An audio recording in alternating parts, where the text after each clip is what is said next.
304টা জিহাদ করেছিলেন, 304টা জিহাদে তিনি সেনাপতি ছিলেন, 304টা জিহাদে তিনি জয়ের পতাকা লাভ করেছিলেন। কোন সাহাবীকে বলতে পারবেন নাকি? একটু পরে নিজেরা ঠিক করে নেন। 304টাতেই সেনাপতি ছিলেন, 304টাতেই জয়ের পতাকা লাভ করেছিলেন। তাই মক্কা মদিনার মানুষেরা, আরববাসীরা বলা কওয়া করতে গেল উনি কমান্ডার ইন চিফ, সৈন্য অধ্যক্ষ, ও তাহলে জিতে গেছে।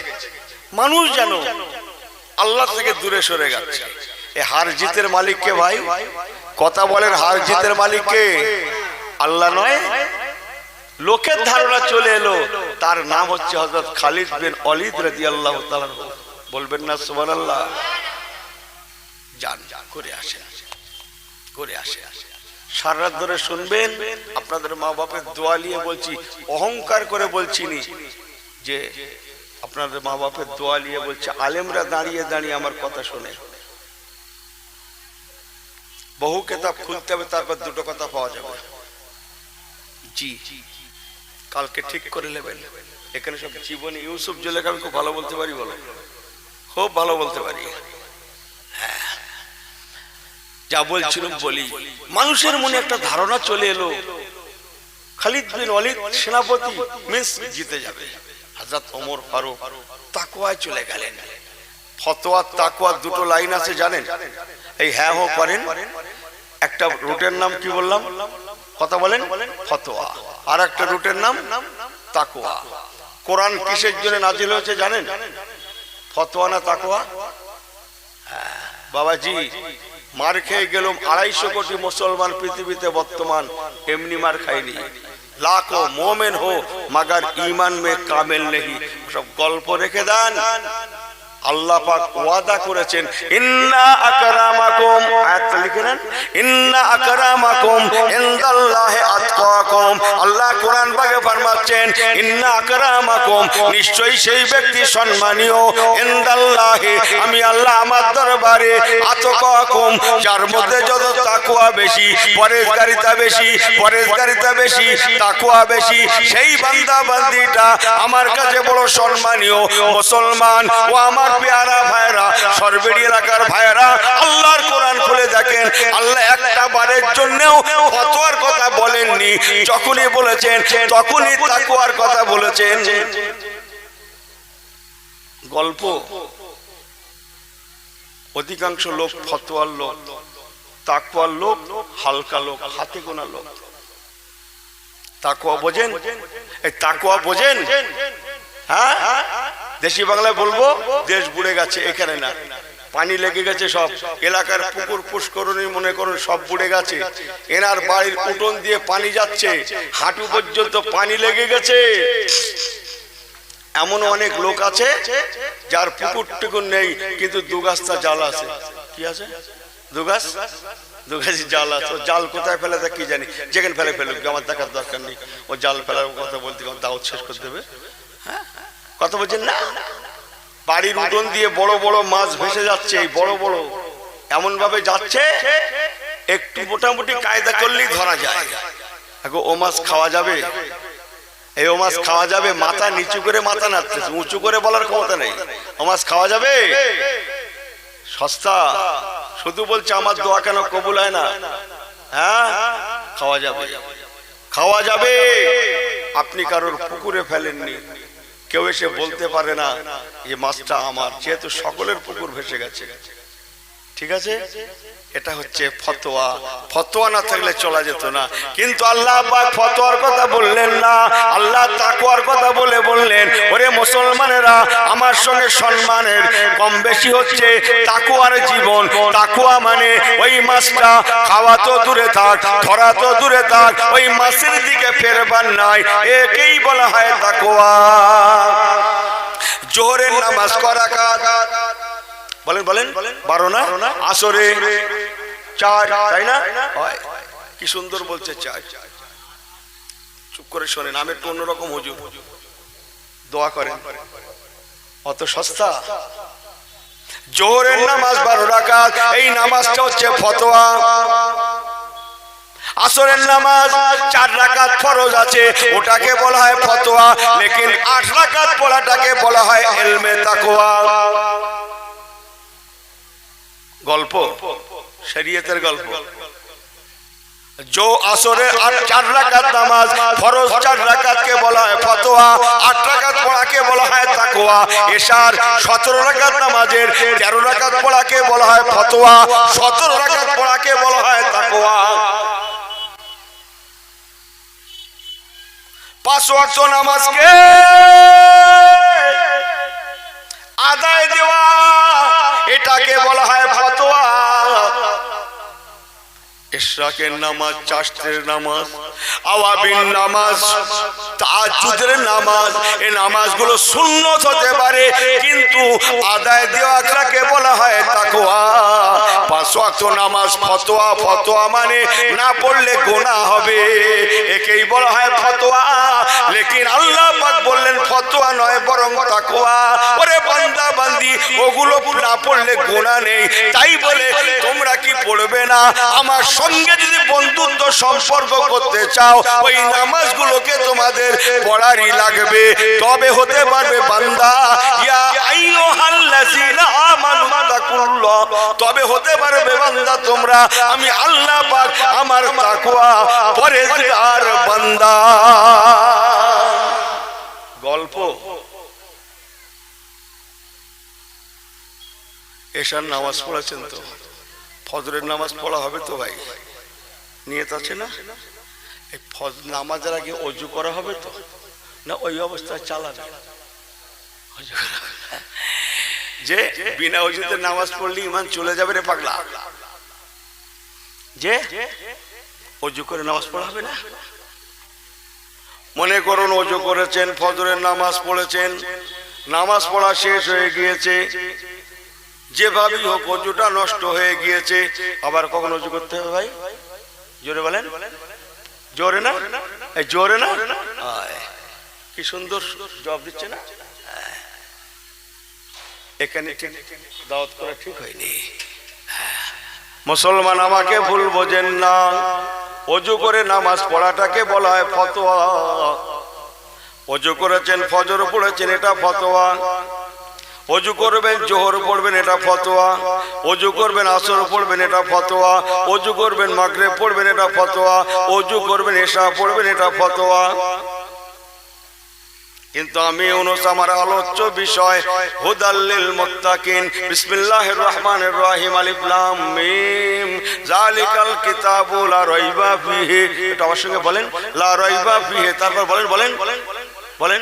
আরে আলিফ লাম মিম সূরা বলছি তো, প্রথম লাইন আলিফ লাম মিম, যালিকাল কিতাবু লা রাইবা ফিহি। তারপরে বাহ, সব জানে তো। হুদাল্লিল মুত্তাকিন মানে কি? সস্তা রাজনীতি? আলিফ লাম মিম এর মানে আল্লাহ রাসূল ছাড়া কেউ জানেন না।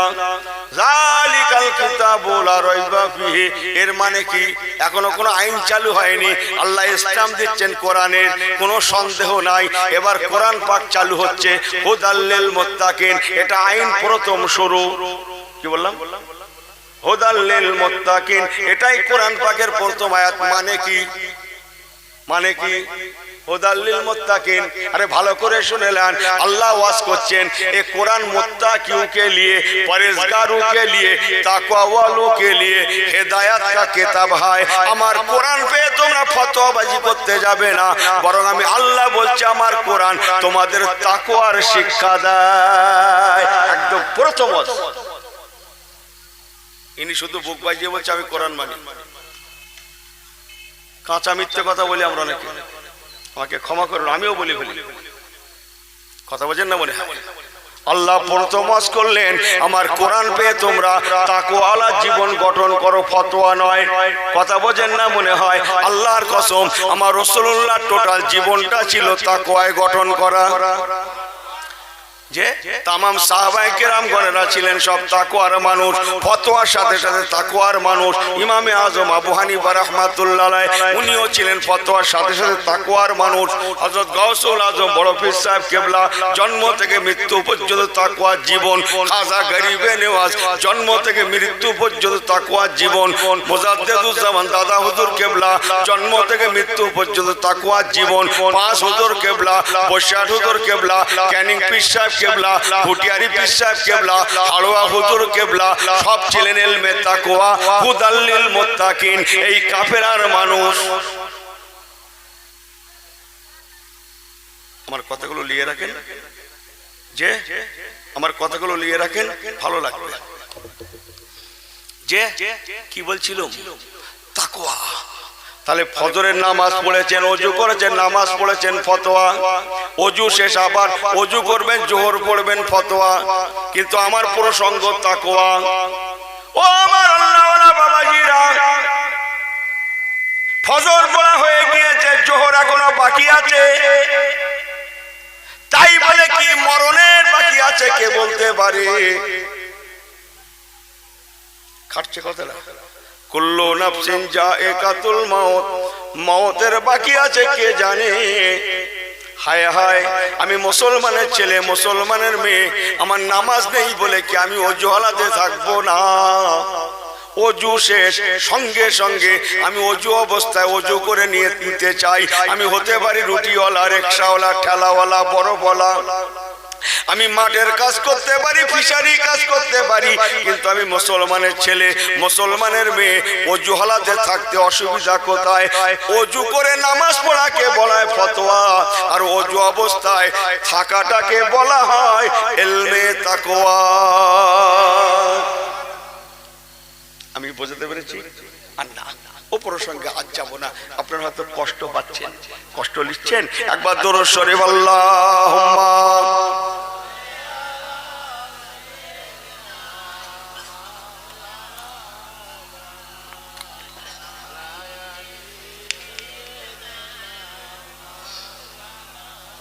বাবু একটু জবান করে আল্লাহুম্মা সাল্লি আলা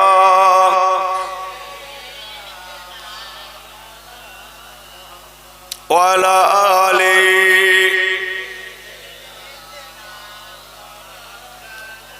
আপনাদের কষ্ট হচ্ছে না তো? সবাই ঠিক আছেন? একবার হাত উঁচু করে আল্লাহকে দেখান তো, আল্লাহ আমরা আছি। নারায়ে তাকবীর। এই আল্লাহ হাত দুটো দেয় না, দুটোই আল্লাহকে দেখান। নারায়ে তাকবীর, হিজবুল্লাহ, হিজবুল্লাহ, নারায়ে তাকবীর। আমাদের মধ্যে একটা ভুল ধারণা আছে, বড় জামা ঝুলালেই মনে হয় তাকওয়া। আমাকে ক্ষমা করবেন, অবশ্যই তাকওয়া, কিন্তু তাকওয়ার লক্ষ লক্ষ দিক আছে। আল্লাহর কসম, রাসূলুল্লাহ টোটাল জীবনটা ছিল হুদাল্লিল মুত্তাকিন দিয়ে গঠন করা। এমনি আমি প্রথমে এমনি বললাম, আল্লাহ বললেন নবীওয়ালা হও, তোমরা আল্লাহওয়ালা হতে পারবে। মনে আছে কি অবস্থা? মনে আছে কি অবস্থা? তাহলে আমার আলোচনা ছিল কোথায় বলতে পারবেন? হযরত ওমরে ফারুক বাইতুল মুকাদ্দাস। মনে আছে? এই হ্যাঁ বলেন না, মনে আছে? আছে? চলেন চলেন বলি একটু নাকি কি আলোচনা ছিল বলতে পারবেন? আমি বলি। হযরত ওমরে ফারুক রাদিয়াল্লাহু তাআলা উনি খলিফা হয়ে প্রথম যে কাজটা করেছিলেন, কোচি এদিক ওদিক ফেরো না, কোচি এদিক ওদিক ফেরো না, ফিরতে নেই, বসে শোনো। 304 জীবনে 304টা জিহাদ করেছিলেন, 304টাতেই জয়ের পতাকা লাভ করেছিলেন, সেনাপতিত্বর ভূমিকা পালন করেছিলেন। তিনিই হচ্ছেন খালিদ বিন ওয়ালিদ রাদিয়াল্লাহু তাআলা আনহু। সুবহানাল্লাহ বলেন। আরবের মানুষের মধ্যে একটা ধারণা জন্মে গেল, তাহলে খালিদ বিন ওয়ালিদ সেনাপতি, ও বিলকুল জিতে গেছে। কথা বলছেন, এর একটা ভুল ধারণা চলে আসছে। কিন্তু প্রকৃত পক্ষে হার জিতের মালিক আল্লাহ নয় কি? এই কথা বলেন, হার জিত আল্লাহর হাতে নয় কি? আল্লাহর হাতে। হযরত ওমরে ফারুকের মধ্যে কত তাকওয়া স্থান পেয়েছে। মানুষ তাহলে মনটা ঘুরে যাচ্ছে, আল্লাহ থেকে দূরে সরে যাচ্ছে বলেই উনি প্রথম খালিদ বিন ওয়ালিদকে অপসারণ করে ওনার পোস্টে একজনকে সেনাপতির দায়িত্ব দিয়েছিলেন। তেনার নাম ছিল হযরত আবু উবাইদা ইবনুল জাররাহ রাদিয়াল্লাহু তাআলা আনহু। বলেন না সুবহানাল্লাহ। রাসূলুল্লাহর প্রথম আরদের সাহাবী উনি। আমার অষ্টা বাইতুল মুকাদ্দাস, বাইতুল মুকাদ্দাসের চতুর্দিকে কালমা লা ইলাহা ইল্লাল্লাহ, মনে আছে না? চতুর্দিকে ইসলামের দাওয়াত দিচ্ছেন। ওমর ফারুক হুজুরের জামানায় সব কলেমাওয়ালা হয়ে যাচ্ছে। বাইতুল মুকাদ্দাসের চতুর্দিকে যেখানে আজান ছিল না, ইকামত ছিল না, নামাজ ছিল না, কলেমা ছিল না, আজ সেই দিকে সেই এলাকায় ইমানের কলেমার আওয়াজ শোনা যায়। এবার বাইতুল মুকাদ্দাসে গিয়ে নামাজ পড়ার পালা, কিন্তু নামাজটা পড়বো বললেই তো পড়া যায় না। ওই মসজিদটা এখনো নাসারাদের দখলে আছে।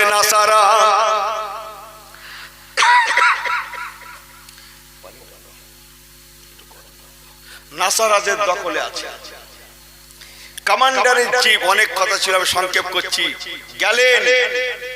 4000 সাহাবী, আরো বহু মানুষ আছেন। বাইতুল মুকাদ্দাসের যিনি মেন পাদ্রী, তিনি বলেন আপনাদের নেতা কে? তো সবাই হযরত খালিদ বিন ওয়ালিদকে দেখিয়ে দিলেন। খালিদ বিন ওয়ালিদ নেতা নয়, আবু ওবায়দা ইবনুল জাররাহ নেতা। উনি আমির হয়ে খালিদ বিন ওয়ালিদকে দায়িত্ব দিয়েছিলেন, আপনি দেখভাল করেন, যেহেতু আপনি পুরনো মানুষ। বলেন ইনি পাদ্রী কত জ্ঞানী, কত কেতাবি আলেম তারা, আমার মতো মৌলী সাহেব না। মুখের দিকে ফিরে বললেন ইনি জয়লাভ করতে পারবে না। কেন? আমরা তৌরাতের কিতাব রিসার্চ করে দেখেছি, যার মাধ্যমে বাইতুল মুকাদ্দাস জয় হবে তাকে দেখতে এই রকম ওই রকম সেই রকম হবে। হযরতে কাবে আহবার রাদিয়াল্লাহু তাআলা বলে একজন সাহাবী, প্রথম যুগে ইহুদি আলেম, উনি ইহুদি ছিলেন, উনি পরে মুসলমান হয়েছিলেন, তৌরাতের বড় পণ্ডিত ছিলেন। উনি রিসার্চ করে বলেছেন সেই ব্যক্তি তৌরাতে যার কথা ইশারা আছে সেই ব্যক্তি হযরত ওমর ফারুকই হবেন। আর একটু জোরে বলেন, ওমর ফারুকই হবেন। হযরত ওমর ফারুক রাদিয়াল্লাহু তাআলা মদিনার গভর্নর। ইহুদিদের চিন্তা ভাবনা কত জানেন সুন্দর। ওরা জানে মুসলমানেরা পারবে না জানে। এটা জানেন তো আপনারা? এই আমরা যে মার খাচ্ছি, কেন মার খাচ্ছি জানেন তো? ওরা ভালো জানে, ওরা তৌরাত কিতাব রিসার্চ করে, ওরা ধর্ম ছাড়ে না। ওরা তৌরাতের কিতাব রিসার্চ করে করে চলে। ওরা জানে কবে মার খেতে হবে আর কতদিন মোল্লারা মারতে পারবে, ওরা ভালো জানে। ওরা আমাদের দিকে ফেরে না, ওরা সংখ্যার দিকে ফেরে না, ওরা ফেরে কেতাবের দিকে, ওদের তৌরাত কেতাবের দিকে ফেরে। আর ওরা তখনই চিন্তা ভাবনা করে ওদের তৌরাতের কেতাবে চমকাচ্ছে, মুসলমানেরা ততদিন মার খাবে যতদিন না মুসলমানদের মসজিদে ফজরের মুসল্লির সংখ্যা জুমার মুসল্লির ন্যায় না হবে।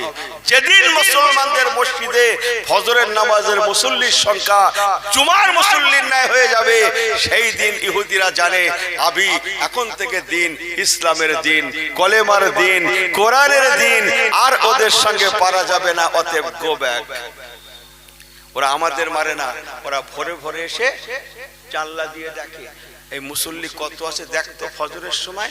যখন দেখে সেই কজন, কোন কজন বুঝাচ্ছেন তো, যারা পড়তো আর কি, সেই কজন গিয়ে রিপোর্ট দেয়, বলে কোনো চিন্তা নেই, সরবেড়িয়া সেই মল্লিক পাড়ার মসজিদে সেই কজন, সেই আগে যে কজন পড়তো। হ্যাঁ, ওদের নেতা বলে তোরা ঘুমো, কোনো চিন্তা নেই, মার বেদম মার, ওরা পারবে না। যেদিন খবর পেয়ে যাবে বিসমিল্লাহির রহমানির রহিম, আকিমিস সালাতা লিদুলুকিশ শামসি লা গাসাকিল লাইল ওয়া কুরআনাল ফাজর ইন্না কুরআনাল ফাজরে কানা মাশহুদা। এই সুবহানাল্লাহ বাড়ি গিয়ে বলবেন, আর কি বলবেন, জোরে বলেন নাকি?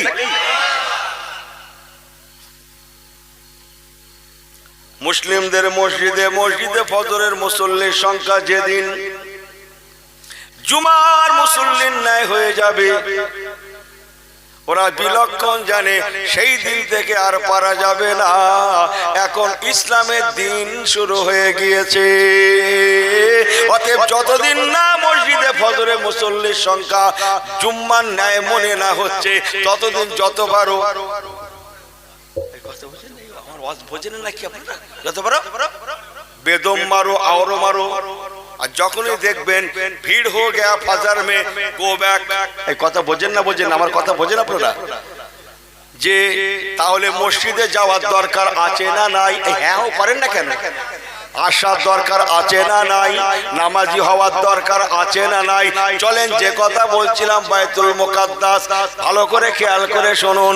মেন পাদ্রী বললেন ইহুদিদের কিতাবে, তৌরাতের কিতাবে, আমাদের কিতাবে যা দেখলাম তাতে আপনাদের দেখে কাউকে মনে হচ্ছে না কাবে আহবার রাদিয়াল্লাহু তাআলা বললেন তিনি হযরত ওমর ফারুক হবেন।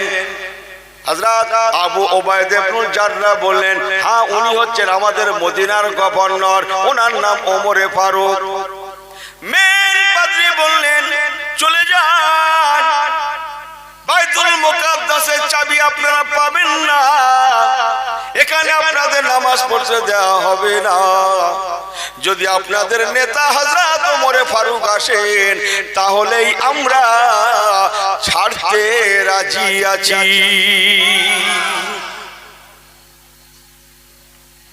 চিঠি লিখলেন 1000 থেকে 1200 কিলোমিটার দূর, চিঠি লিখলেন মদিনা শরীফে, হুজুর যদি আপনি আসেন বাইতুল মুকাদ্দাসের নামাজ আদায় হওয়া সম্ভব, বলুন না সুবহানাল্লাহ। মদিনা শরীফে উনি সাধারণ পোশাকে আছেন, একটু বলি নাকি অসুবিধা হচ্ছে আপনাদের? বলি নাকি সাধারণ পোশাকে আছেন মদিনা শরীফে। চিঠিখানা এসে পৌঁছে গেল বাদা সালাতুল গাদাতে, ফজরের পরে চিঠিটা আছে, পড়লেন, পড়েই রেডি হয়ে গেলেন আমি বাইতুল মুকাদ্দাস যাব। জামা কাপড় চেঞ্জ করা কিচ্ছু না, গোলামকে বলেন বাবা গোলাম, ডেকে বলেন বাবা গোলাম রেডি হও, আমি আর তুমি যাবো, আর সঙ্গে একটা উট নেব, চলো। মদিনার মানুষগুলো কাঁদছেন ঝরঝর করে, হুজুর আপনি যাবেন না কেন? বলো ওরা হাজার হাজার আপনাকে পেয়ে শেষ করে দেবে, শহীদ করে দেবে, হুজুর আপনি যান না। হযরত ওমর ফারুক বলেছিলেন আমি জীবনে দুটো আমল মজবুতের সঙ্গে করি। কটা আমল? দুটো। একটা আমল আমি ভয় করি কেবল আল্লাহকে, আর ভালোবাসি কেবল নবী কামলিওয়ালাকে। আমি এই দুটো আমল করি মজবুতির সঙ্গে। ইত্তাকিল্লাহ, ভয় করি কেবল আল্লাহকে, আর হুব্বুন নবী, ভালোবাসি কেবল রাসূলুল্লাহকে। বাকি তৃতীয় নাম্বার আমি জানি না, অতএব আমার কাছে কোনো ভয় নেই। বাবা গোলাম রেডি হও। নিজের বাড়ির গোলাম, কেনা গোলাম, হুকুমের দাস, তাকে নিলেন, একটা উট নিলেন, শর্ত করলেন গোলামের সঙ্গে মদিনায় দাঁড়িয়ে দেখো উনি তখন অর্ধ পৃথিবীর খলিফা, 2,40,00,000 বর্গ মাইল এলাকার 117 নেতা নেতৃত্ব দিচ্ছেন। আমাকে ক্ষমা করবেন, 117 নেতৃত্ব দিচ্ছেন 2,40,00,000 বর্গ মাইল এলাকা, ওনার করতলে 117 নেতা। গোলামের সঙ্গে চুক্তি হচ্ছে, দেখো 1000-1200 মাইল যাব, তুমি আর আমি সঙ্গে একটা উট নেব, এই আমরা 3 জন। চুক্তি হলো আমি কিছুক্ষণ উটের পিঠে বসে থাকবো, তুমি উটের লাগামটা ধরে টেনে টেনে নিয়ে যাবে। আপনাদের মাথায় পানি পড়ছে নাকি? মাথায় পড়ছে? তাহলে ফিরছেন কেন? ওখানে লোক আছে তো, ওখানে কি লোক নেই? এখান থেকে ওখানে তাহলে নজরটা বেশি ওখানে আছে, আমাকে আসতে বললো কে অশুনতে? বাবা মাথায় তো পড়ি, তাহলে নজরটা গেল কি? রাগ করছেন? রাগ করবেন একবার, আর দ্বিতীয়বার করতে হবে না, লিখে রাখেন। আমি একটু অন্যরকম, হুজুর ভাই কি করব, মানাতে পারছি না আর বুড়ো বয়সে। টাইটেল, ডবল টাইটেল পাস করেছি, কিছু কম বেশি প্রায় কত বছর বলবো, 40 বছর হয়ে গেল প্রায়। টাইটেল মুফতি আল্লাহ দেখিয়েছে, কিছু কম বেশি 35-40 বছর পার হয়ে গেছে। আমার চোখের সামনে বহু দাড়ি সাদা হয়েছে, আল্লাহ ময়দানে আজ থেকে আমাকে রাখে না, আর পাচ্ছি না মানাতে। আমার সমাজটাকে এত করে বলেও এরা হচ্ছে না, নিজের দোষে খাবে মার, কি যায় আসে। আমি এখানে দুটো বড্ড টিপলি কথা আলোচনা করছি, কিন্তু লোকগুলোর মাথা মস্তিষ্ক পড়ে রয়েছে সেদিকে, থাক কোনো যায় আসে না। দাওয়াত ফোর সাবজেক্ট, রুজির মালিক আল্লাহ, ঠিক না ভুল? চলেন ওরা বাদ দেন, জীবনে আসেনি, আসবো না, কোনো ব্যাপার নেই। এই তো শ্রোতার চাপ। আমার পেয়ারা ভাইরা, কথাগুলো ভালো করে নিতে পারছেন না? হযরত ওমরে ফারুক 2,40,00,000 বর্গমাইল এলাকার 170 নেতা। সুবহানাল্লাহ বলবেন নাকি? অর্ধ পৃথিবীর খলিফা। আরেকবার জোরে বলেন।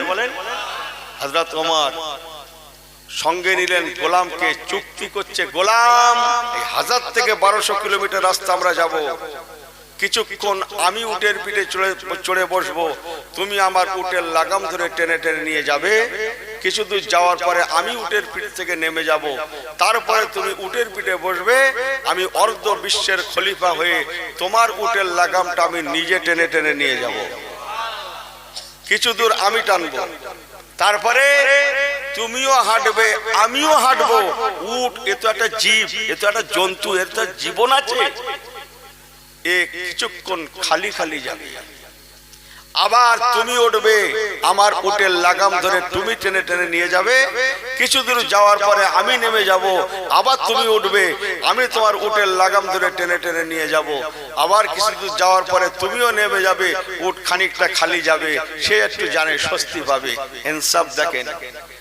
গোলাম ঝরঝর করে কাঁদছেন, হুজুর আপনি অর্ধ বিশ্বের খলিফা হয়ে আমি আপনার কেনা গোলাম, আমি উটের পিঠে বসে থাকবো, আর আপনি সেই উটের লাগাম ধরে টেনে নিয়ে যাবেন, এটা দেখো আমি রাসূলুল্লাহর কাছ থেকে যে আদর্শ শিখেছি সেটাই বললাম, এতে কোনো কথা হবে না, যা বললাম শেষ কথা। জোরে বলেন। এই হতাই ইসলাম। ইনি শুধু বুকি বাড়ি মেরে বলছে আমার দোয়া কেন কবুল হয় না, আমাকে ক্ষমা করবেন, ইমানের নূর আছে।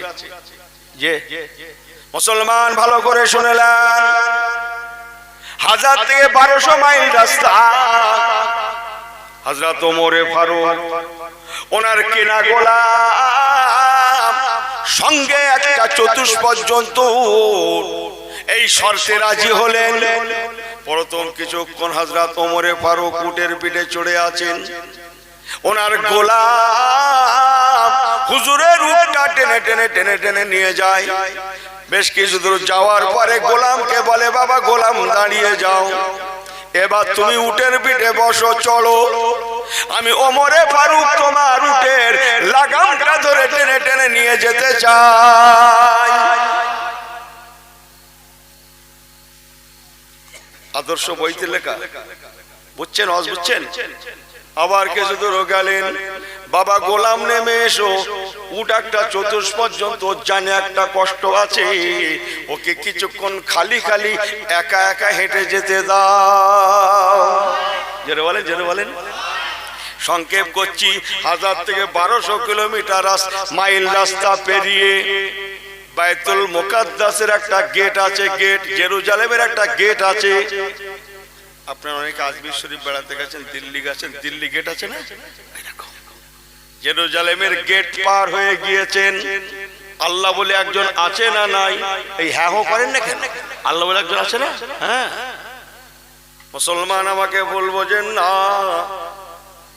তখন হযরত ওমরে ফারুক বাইতুল মুকাদ্দাসের কাছাকাছি, ওদিকে 4000 সাহাবী আছেন, আরো কয়েক হাজার মুসলমান সহ হাজার হাজার হাজার হাজার হাজার হাজার ইহুদি নাসারা খ্রিস্টানেরা, তারা রিসিভ করবে বলে ওমরে ফারুক হুজুরকে রিসিভ করবে বলে তারা সুন্দর সাজে সজ্জিত হয়ে ওমর ফারুক হুজুরের জন্য তারা ইন্তেজার অপেক্ষা করতে রয়েছে।